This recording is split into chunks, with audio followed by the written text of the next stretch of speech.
मंत्रिपरिषद के मेरे साथी, सीमेंस के सभी अधिकारी बंधु, यूनिवर्सिटीज के वाइस चांसलर्स,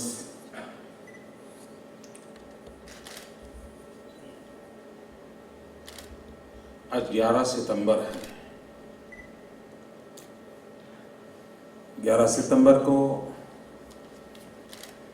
अमेरिका की धरती पर दो घटनाएं घटी। एक 19वीं शताब्दी में और दूसरी 21वीं शताब्दी में।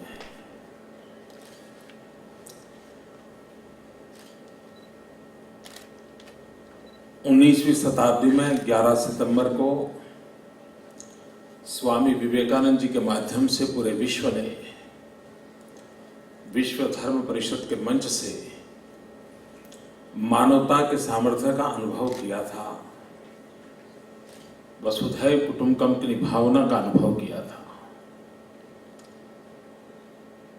और 21वीं सदी में 11 सितंबर को विश्व ने उसी अमेरिका की धरती पर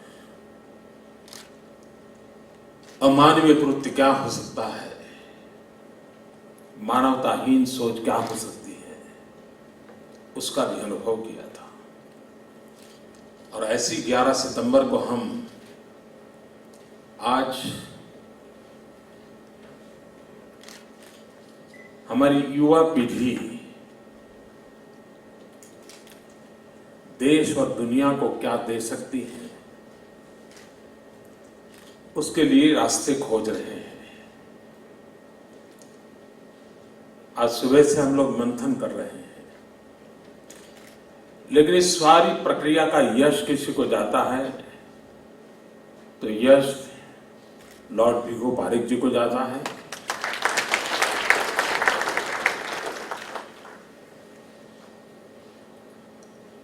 और उनके मन में एक तड़पन है, कुछ होना चाहिए, और स्वयं उसमें कुछ न कुछ कंट्रीब्यूट करते हैं, कुछ न कुछ करते हैं। तो फिर मुझे लगा कि उन्हीं के मार्गदर्शन में क्यों न एक बार हम एक व्यापक स्वरूप में बैठे चर्चा करें,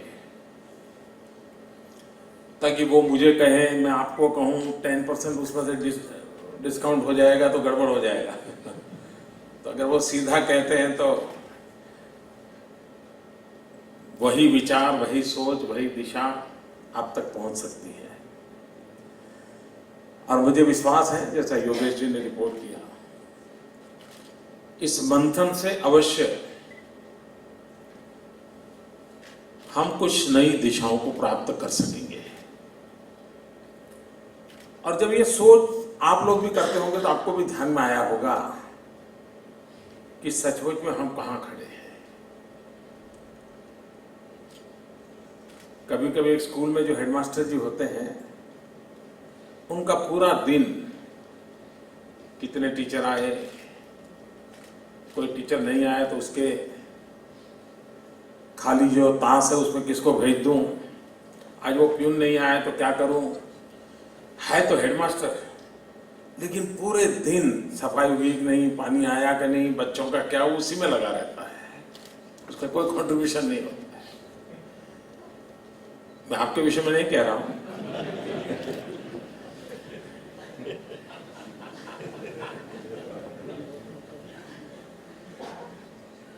तो उससे भी ऊपर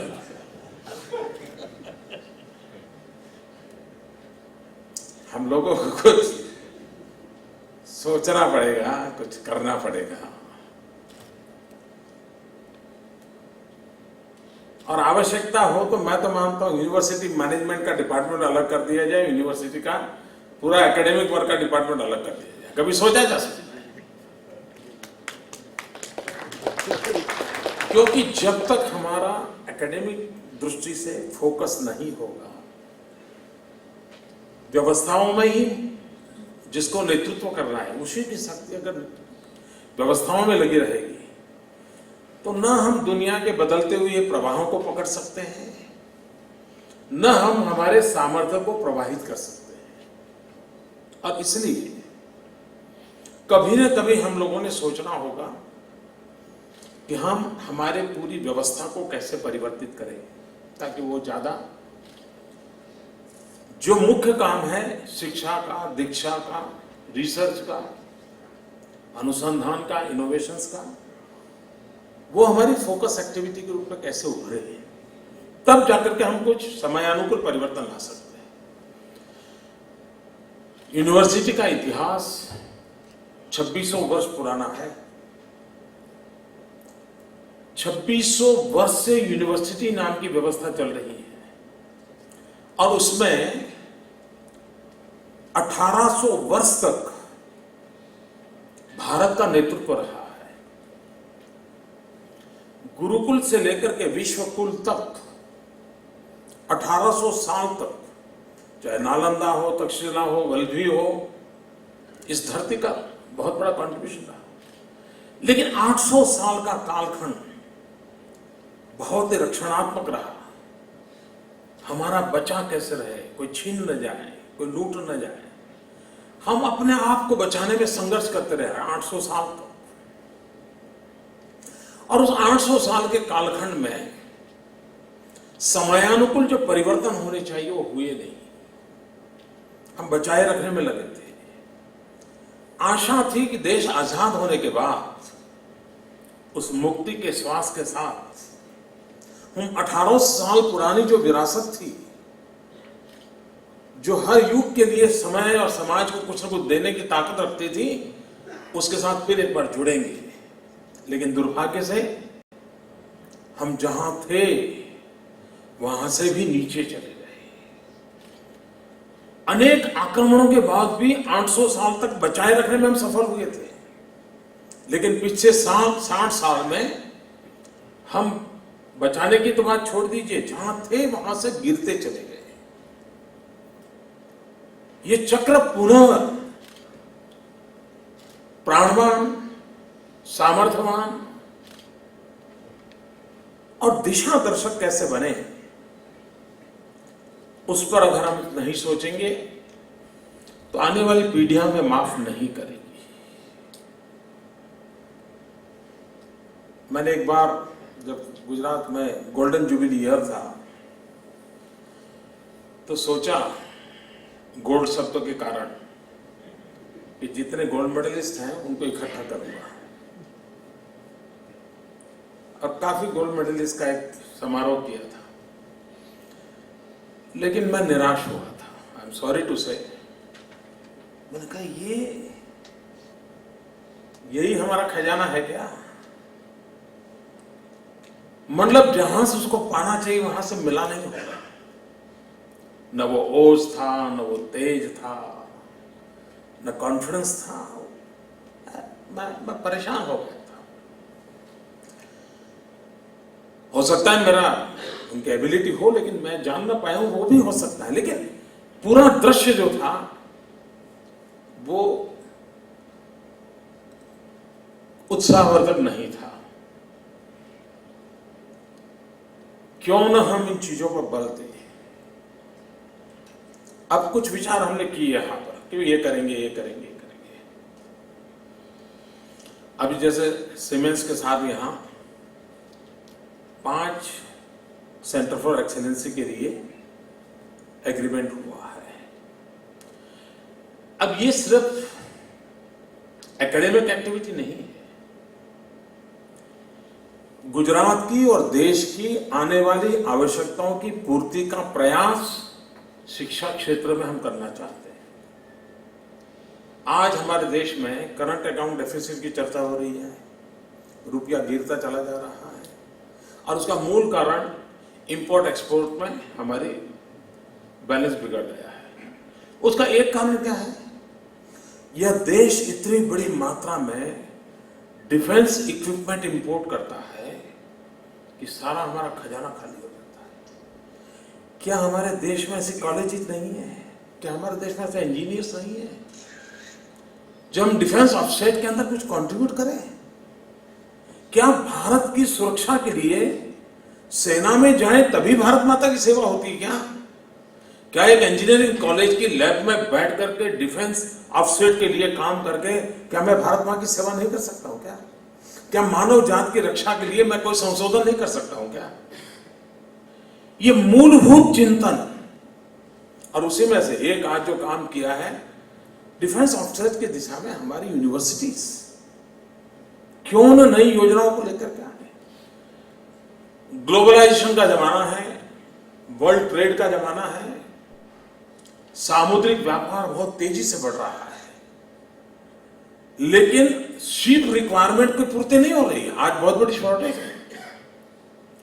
अकेला कोरिया छोटा सा देश 40% शिप मेकिंग के कंट्रीब्यूशन कर रहा है, और जबकि हमारा देश इतना बड़ा, हमारा सामुद्रिक तट होने के बावजूद भी हमारा शिपिंग इंडस्ट्री में कंट्रीब्यूशन 2% भी नहीं है। एक छोटा सा देश को South Korea and Gujarat are as good as equal. उनके भी शायद 5-6 करोड़ की जनसंख्या है, हमारी भी 5-6 करोड़ की जनसंख्या है। उनका भूभाग हमारा भूभाग समान है, उनका कोस्टलाइन हमसे आधा भी नहीं है। उसके बाद भी कोरिया ने 40% शिप बिल्डिंग के बिजनेस को कैप्चर किया हुआ है। हमारे पास 1600 किलोमीटर का समुद्री तट गुजरात के पास है। हमारे पास स्टील इंडस्ट्री है। शिपिंग की दुनिया में, यानी शिप मैन्युफैक्चरिंग पुराने जमाने में, आज से 800, 1000, 2000 साल पहले हम लोगों की मास्टरी थी। हम दुनिया को शिप देते थे, वो सब खत्म हो गया। अगर हम इस एक्सेलेंस को यहां डेवलप करेंगे, संभावनाएं बड़ी बड़ी है। हो सकता है हम देश की इकोनॉमी में बहुत बड़ा कंट्रीब्यूशन करेंगे। गुजरात आज एशिया का ऑटोमोबाइल हब बन रहा है। आईटीआई से लेकर के इंजीनियरिंग कॉलेज तक ऑटोमोबाइल एक मोस्ट फोकस एरिया होना चाहिए। इवन हमारे छोटे छोटे मैन्युफैक्चरिंग सेक्टर है, उनको भी हमने बताना पड़ेगा। अगर राजकोट ऑयल इंजन में एक्सपर्टाइज है, तो राजकोट को किसी ने समझाना पड़ेगा कि भाई जरा आप ऑटोमोबाइल स्पेयर पार्ट की दुनिया में आइए, एक बहुत बड़ा मार्केट आपका इंतजार कर रहा है। हमारा human resource development economical development के साथ मैच अगर हम करते हैं, तो मैं नहीं मानता हूं एम्प्लॉयबिलिटी के इश्यूज खड़े होते हैं। और आज एक सबसे बड़ी समस्या है, हम जिस यूनिवर्सिटियों के पीछे इतना खर्च करते हैं, इतना धन लगाते हैं, इतना ह्यूमन रिसोर्स लगाते हैं, स्टूडेंट्स के इतने मूल्यवान जीवन के वर्ष खपाते हैं, मैं मानता हूं 18 से 25 साल की उम्र इतनी मूल्यवान उम्र होती है, वो हम उस 4 दीवारों में कब्जा करके बैठते हैं। और उसके बावजूद भी जब वहां से निकलता है तो एम्प्लॉयबल नहीं है, ये जब सुनता है तो उसको अपनी जिंदगी के 5 साल 7 साल बेकार गए। कोई, यानी कितना बड़ा ह्यूमन वेल्थ का हम वेस्टेज कर रहे हैं। क्यों ना हमारे दिल में वो आग हो, एक तड़पन हो कि भाई मेरे हाथ से निकला, बस लोग उसको ढूंढते हुए आएंगे। बीच में हमने एक प्रयोग किया माइक्रोसॉफ्ट के साथ, ऑनलाइन एजुकेशन किया हमने इंजीनियरिंग कॉलेज के स्टूडेंट्स को, ताकि वो पढ़ाई के तुरंत बाद उनकी एम्प्लॉयबिलिटी बढ़े। बहुत कम खर्चे में किया, सफल प्रयोग रहा। आज सीमेंस के द्वारा कर रहे हैं, उसमें भी वो संभावनाएं पड़ी है कि एम्प्लॉयबिलिटी बढ़ेगी। लेकिन क्या हमने सोचा है हमारी यूनिवर्सिटीज में? हिंदुस्तान में आता होगा भाई 22% एम्प्लॉयबिलिटी है, 23% एम्प्लॉयबिलिटी है, उस पर एडिटोरियल लिखे जाते होंगे, बहुत बड़े आर्टिकल, मुझे उसमें इंटरेस्ट नहीं है। अगर देश का एवरेज 22-25% है, हमारा एवरेज 52% क्यों ना हो? हम 100% की ओर क्यों ना जाए? गुजरात का बच्चा है, चलिए भाई हर प्रकार से क्वालिटी होगी, उठाओ ले जाओ, यहां से निकला है ले जाओ। ये स्थिति हम क्यों नहीं बना सकते हैं? हम बना सकते हैं। यहां से प्रोफेसर्स का नेटवर्किंग करने का विषय, रिटायर्ड प्रोफेसर विदेश से लाने का विचार है। हमारा देश का दुर्भाग्य है कि भारत के महान चिंतन को हमने बुरा माना। पता नहीं एक ऐसी सोच देश आजाद होने की आई है, और उसके कारण हम जो निर्णय करते हैं वो उसी गलती से करते हैं। मुझे अभी विको में बता रहे थे कि ये अकेला हिंदुस्तान ऐसा है जहां ये कानून है कि विदेश का कोई प्रोफेसर यहां आकर के पढ़ा नहीं सकता है, जबकि हमारे शास्त्रों ने हमें कहा था विश्व के श्रेष्ठ विचारों को आने दो। हमारे पूर्वजों ने वेद में हमने कहा है, वेदों ने लिखा है कि विचारों को कोई सीमाएं नहीं होती, जहां से श्रेष्ठ चिंतन मिलता है उस श्रेष्ठ चिंतन को आने दो। लेकिन हम ही लोग हैं जिन्होंने पता नहीं आधुनिक हिंदुस्तान के नाम पर दरवाजे बंद कर दिए हैं कि कोई ज्ञानी यहां आकर के काम नहीं कर सकता है। यानी ये मूल चिंतन में कोई कमी नहीं थी, लेकिन वर्तमान कुछ न कुछ कमियों के कारण हम गलत डिसीजन करते हैं। लेकिन वो निर्णय तो भारत सरकार को करना होगा। हम एक काम कर सकते हैं, हमारी यूनिवर्सिटी में पिछले 30 साल में जो स्टूडेंट पढ़ करके गए हैं 30 इयर्स, उनका हम ट्रैकिंग करें, खोजे कहां है। उसमें से 1% 2% भी एकेडमिक वर्ल्ड में गए थे क्या, जरा उनको खोजे। उनमें से कोई विदेशों में एक्सपोजर पाए हुए कितने हैं। पहले राउंड में हम ये काम कर ले तो भी हो सकता है आपको मूलभूत आपकी यूनिवर्सिटी के स्टूडेंट, लेकिन बाद में विदेशों में जाकर के पढ़ने लिखने का काम करने वाले रहे होंगे, उनको भी अगर आप खोज लेते हैं, मुझे विश्वास है हमें बहुत बड़ी मात्रा में Indian origin not only that आपकी अपनी यूनिवर्सिटी का व्यक्ति मिल सकता है जो आज वहां की दुनिया में वो रिटायर्ड हो चुका है, लेकिन आप उसको ला सकते हैं और आप उसका उपयोग कर सकते हैं। हमारी यूनिवर्सिटी टेक्नोलॉजी है, आईटी सेक्टर हमारे पास है, क्यों ना हमारे पास स्टूडेंट ट्रैकिंग सिस्टम हम डेवलप क्यों ना करें। कोई भी विद्यार्थी जाएगा हमारे यहां से, कभी भी हम उसको ढूंढ सकते हैं, और बीच बीच में उन्हीं को बुला करके हम साल में एक बार सेमिनार कर सकते हैं कि भाई एमएस यूनिवर्सिटी से बायोलॉजी के इतने स्टूडेंट निकले, इतने गोल्ड मेडलिस्ट थे, इतने पीएचडी किया था, चलिए सभी बायोलॉजी के स्टूडेंट्स को एक बार गेट टुगेदर करेंगे, कभी फिजिक्स के बच्चों को इकट्ठा करेंगे। मैं विश्वास से कहता हूं मित्रों कि आपकी अपनी खुद की ताकत इतनी बिखरी हुई पड़ी होगी, और इंसान का एक स्वभाव होता है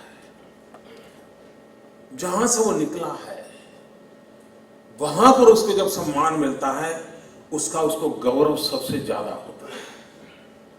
अगर उसको सम्मानित करके बुलाएं और वो भी कहेगा मैं यहीं रहता था, यहीं पढ़ाता था, चलिए मित्रों दुनिया बदल चुकी है, मैं आपको पढ़ाना चाहता हूं। हम एक ये व्यवस्था कर सकते हैं क्या, हो सकता है हमको, यानी मेनली एनआरजी, और उसमें एनआरआई भी सोच सकते हैं, हमें मूल हमारे यहां के लोग काफी मिल सकते हैं। दूसरा एक विषय है खास करके यूरोपियन कंट्रीज, बहुत बड़ी आयु में भी एक्टिविटी करने का वहां कल्चर है और एक अच्छा कल्चर है, लेकिन सर्दियों में उनके लिए वहां जीना मुश्किल हो जाता है। 65-70 की आयु के बाद उस वेदर में जीना उनके लिए मुश्किल हो जाता है। हम उनको वेदर बेनिफिट दें, स्पेशल पैकेज कि आप सितंबर से हमारे यहां आइए और मार्च अप्रैल तक रहिए, और ये हमारा पीक पीरियड होता है पढ़ाने का, उनके लिए पीक पीरियड होता है घर में भरे रहने का। इतना बेस्ट कोऑर्डिनेशन हो सकता है वेदर के आधार से कि हम वहां से उनको ठंड से बचा सकते हैं और अच्छे मौसम में यहां रहने के लिए इनवाइट कर सकते हैं। पैसे कितने दे दो, अच्छा अटेंडेंस दोगे ना, क्योंकि उनको बेचारे के पास पैसे होने के बाद भी पीएफ फंड में पड़े हुए हैं, लेकिन बीमार है तो कोई नाक साफ करने वाला नहीं है। यहां उसको एक अटेंडेंट भी मिल जाए ना, केयर करने वाला, तो भी वो आने को तैयार होगा। हम इसको व्यापक रूप से योजना करके दुनिया में बेस्ट ह्यूमन रिसोर्स जो भी अवेलेबल हो उसको खोजने का प्रयास करें, हमें मिल सकते हैं। हमारी यूनिवर्सिटीज को भी प्रोफेशनली आत्मनिर्भर बनाने की दिशा में सोचना चाहिए। हम भी तो कंपनियों से बातचीत कर सकते हैं, हम भी उनके लिए कुछ काम ले सकते हैं, हमारे स्टूडेंट के लिए वो उपयोगी होगा, हमारे स्टूडेंट की रिसर्च एक्टिविटी बढ़ेगी, सर्वे करेगा, एनालिसिस करेगा, फील्ड में जाएगा और बदले में वो कंपनियां हमें पैसे देगी, हमारी यूनिवर्सिटी सरकार से भी काम ले सकते हैं। ये सेप वाले मास्टर है उसमें, हमारे यहाँ सेप यूनिवर्सिटी कोई है कि यहाँ सेप वाले, वो इतने सारे सरकार के काम लेते रहते हैं, अरबों खरबों रुपए के काम सरकार के सेप में चलते हैं। क्यों न और डिपार्टमेंट के हो। अब मैं हैरान हूं मित्रों, इतना बड़ा भूकंप गुजरात में आया, भूकंप के बाद रेस्क्यू ऑपरेशन, रिहेबिलिटेशन, रिकंस्ट्रक्शन, आज दुनिया के सब देश में जब नेचुरल डिजास्टर होता है तो गुजरात एक केस स्टडी के रूप में चर्चा होती है। लेकिन क्या हमारी किसी यूनिवर्सिटी का एक नौजवान निकला जिसने इस काम का पीएचडी किया हो? क्यों? हमने उनको गाइड नहीं किया, हम उसको गाइड कर सकते थे। मैनेजमेंट के स्टूडेंट्स होंगे, किसी ने कभी सोचा कि गुजरात में एक कृषि महोत्सव होता है, किस प्रकार का स्केल का मैनेजमेंट है, किस प्रकार से काम हो रहा है, फ्रॉम लैब टू लैंड, एक विचार किसान के खेत तक कैसे पहुंचता है, किसी ने सोचा क्या? हमारे अपने ज्योतिग्राम योजना हुई है, पूरे हिंदुस्तान में चर्चा है कि क्या कारण है गुजरात 24 घंटे बिजली दे पा रहा है। लेकिन क्या किसी यूनिवर्सिटी ने एकेडमिक रिसर्च किया कि भाई ये इनिशिएटिव कैसे हुआ, टेक्नोलॉजिकल सॉल्यूशन कैसे निकाला, फाइनेंशियल हेल्प कहां से मिली, लोगों को बेनिफिट हुआ, क्या बेनिफिट हुआ, क्या सिर्फ घर में टीवी चालू हुआ कि और भी कुछ हुआ? अगर हम सोशल साइंटिस्ट के रूप में उसका एनालिसिस करते हैं, इकोनॉमिक्स के रूप में एनालिसिस करते हैं, टेक्नोलॉजी के रूप में एनालिसिस करते हैं, मैं जरूर मानता हूं देश को हम कुछ कंट्रीब्यूट कर सकते थे। हमारे देश में हम लोगों का यह स्वभाव नहीं है, हमारे लिए हर घटना अखबार की सुर्खियों से सिवा लंबा भविष्य नहीं रखती। यूनिवर्सिटी ऐसा नहीं होती, यूनिवर्सिटी के लिए हर घटना की तरफ उसका ध्यान चले, उसको ट्रैक करना चाहिए डिपार्टमेंट को। अच्छा भाई देखिए ये घटना घटी है, जब सोशल साइंस के डिपार्टमेंट के हो, चलिए ट्रैक करो क्या क्या हो रहा है, कैसे हो रहा है, कैसे डेवलप हो रहा है, कौन सी साइकिल काम कर रही है। इसके लिए कोई बहुत बड़ा एयर कंडीशन कमरा चाहिए और कोई बहुत बड़ा विदेश से कोई गाइड करने वाला चाहिए, तब होता, ऐसा जरूरी नहीं है मित्रों। आवश्यकता है हमारे गिवन सिचुएशन में। अब हमारे यहाँ लॉ यूनिवर्सिटी में छोटा सा हम लोगों ने सुझाव दिया कि हमारे लॉ फैकल्टी के जो स्टूडेंट्स हैं, क्यों ना हाई कोर्ट जजेज और सुप्रीम कोर्ट के जजेज के साथ उनको अटैच किया जाए। मित्रों, हमारे लॉ यूनिवर्सिटी से नौजवान सुप्रीम कोर्ट के जजेज के साथ अटैच के रूप में जा रहे हैं, गुजरात के हाई कोर्ट के रूप में जाते हैं। जितना वो यूनिवर्सिटी में पढ़ते हैं उससे ज्यादा ताकत उनको वहां मिलती है, उनका कॉन्फिडेंस लेवल इतना बिल्ड हो गया है, क्योंकि सुप्रीम कोर्ट के जजेस को भी रेफरेंस चाहिए। ये नौजवान टेक्नो से भी होने के बाद फाट रेफरेंस देकर के 2 घंटे में तो उनके सामने रख देते हैं। उनका काम इतना तेज गति से आगे बढ़ता है। अच्छा, इन नौजवानों को भी अच्छा लगता है कि भाई एक जुडिशरी का माइंड क्या होता है, कैसे सोचता है। तो लॉ पढ़ता है, जुडिशरी की सोच को समझता है, वो एक परफेक्ट लॉयर बनने के लिए उसको काम आ रहा है। हमने एक छोटा सा प्रयोग किया इंजीनियरिंग स्टूडेंट्स के लिए। हमारे यहाँ अर्बन डेवलपमेंट, इस देश का दुर्भाग्य देखिए, ये अच्छी बात है, भारत गांवों का देश है, किसानों का देश है, लेकिन हम चाहे या न चाहे अर्बनाइजेशन हो रहा है। अब हम रोते बैठे हैं, क्या करें अर्बनाइजेशन को अपॉर्चुनिटी क्यों न माने। मित्रों, आज अर्बन प्लानिंग, अर्बन मैनेजमेंट कोई इंस्टीट्यूशन ही नहीं है। अभी अभी गुजरात में हम लोग थोड़े शुरू किए हैं, लेकिन हमारे देश में 42% अर्बनाइजेशन होता हो और urban management, urban infrastructure, urban requirements, उसके अगर ह्यूमन रिसोर्स डेवलपमेंट की व्यवस्था नहीं होगी तो इस देश को हम कहां जाकर के खड़ा करेंगे।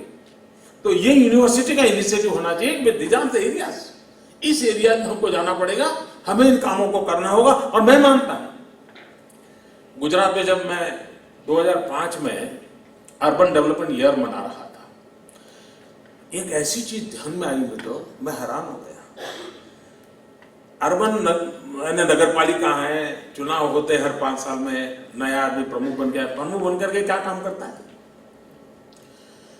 40-50 लोगों को नगर पालिका में नौकरी दे देता है, उसका वो अधिकार क्षेत्र में है, और चाचा मामा मौसी दोस्त यार कार्यकर्ता बिकना फलाना, और ज्यादातर क्लेरिकल काम के लिए। नगर पालिका में क्लेरिकल काम 10% भी नहीं है, नगर पालिका में 90% टेक्निकल काम है। उसको रास्ता बनाना है, उसको ड्रेनेज बनाना है, उसको पानी की पाइपलाइन बनानी है, उसको बिजली के खंभे डालने, ये सारा इंफ्रास्ट्रक्चर रिलेटेड टेक्निकल काम है। लेकिन नगर पालिका का 90% स्टाफ, 100% मैं तो कहता हूं, ये क्लेरिकल स्टाफ था। हमने वो अर्बन डेवलपमेंट ईयर में देखा, मैंने कहा तुमको अगर गुजरात सरकार से पैसा लेना है, सबको छुट्टी करो, और करवाई। लेकिन बाद में हमें टेक्निकल स्टाफ जी मिल नहीं रहे थे जी।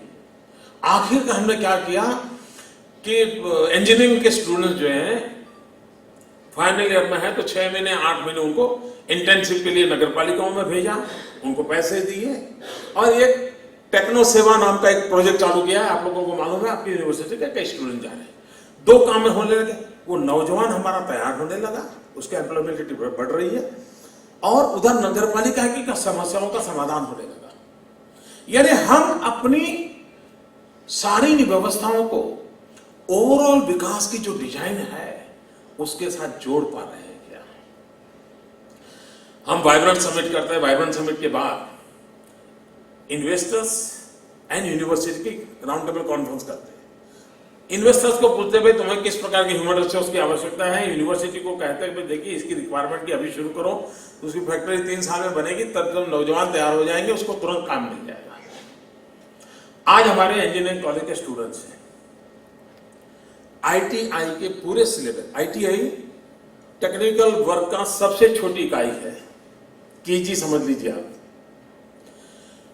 लेकिन अगर हम उसको अपग्रेड नहीं करते हैं और हम चाहें कि हम मैन्युफैक्चरिंग सेक्टर में बहुत बड़ा अचीव कर लेंगे, क्योंकि हमारी यूनिवर्सिटी बहुत अच्छे प्रोजेक्ट बनाती है, नहीं होने वाला है। टेक्निकल क्षेत्र में सफलता के लिए सबसे छोटी इकाई आईटीआई का भी एक लड़का जो 6-8 महीना पढ़ करके आया है, टर्नर हो, फिटर हो, प्लम्बर हो, उसका भी बहुत बड़ा उपयोग है। क्यों ना हम हमारे इंजीनियरिंग कॉलेज के स्टूडेंट्स को 4 वीक, 6 वीक, 8 वीक आईटीआई में पढ़ाने का कंपलसरी क्यों ना करें? वो जो पढ़ता है वो आईटीआई के बच्चों को जाके पढ़ाए, अपने आप में उसको अपने ज्ञान का प्रैक्टिकल लेवल क्या है, खुद क्या कठिनाई अनुभव चेंज आएगा नहीं आएगा। मित्रों, ऐसा नहीं है कि कोई बहुत बड़ी चीजें बाहर से लानी पड़ेगी। हम अगर थोड़ा मन लगा करके चीजों को करें, रिसर्च के काम खुद करें। कुछ बातें ऐसी होती हैं, गुजरात की यूनिवर्सिटीज, किसी यूनिवर्सिटी ने कभी यह सोचा कि गुजरात का बजट कैसा हो? आपके पास डिपार्टमेंट तो है, आप भी आर्थिक विषयों की चर्चा करते हैं, आर्थिक विषय पर पीएचडी किए हुए लोग हैं। किसी ने सोचा क्या आपकी यूनिवर्सिटी ने एक डमी बजट बना करके गुजरात सरकार को कभी दिया? देखिए भाई, these are our suggestions. Every January हम गुजरात सरकार को कहेंगे कि देखिए ठीक है, करो ना करो आपकी मर्जी, लेकिन हम जो लोग हैं फील्ड में हैं, सर्वे करते हैं, रिसर्च करते हैं, ये हमारा डमी बजट है, हम आपको देते हैं, मीडिया में जाने के लिए नहीं। मैं मानता हूं कि आज अमेरिका में कोई भी पॉलिसी बनती है, उसका 80% इनपुट रिसर्च और यूनिवर्सिटी से आता है, स्कॉलर्स से आता है। उनको अगर तिब्बत के साथ फॉरेन रिलेशन करना है तो तिब्बत का रिसर्च उसके पहले 25 यूनिवर्सिटी करके आ जाती है, वो इनपुट देती है।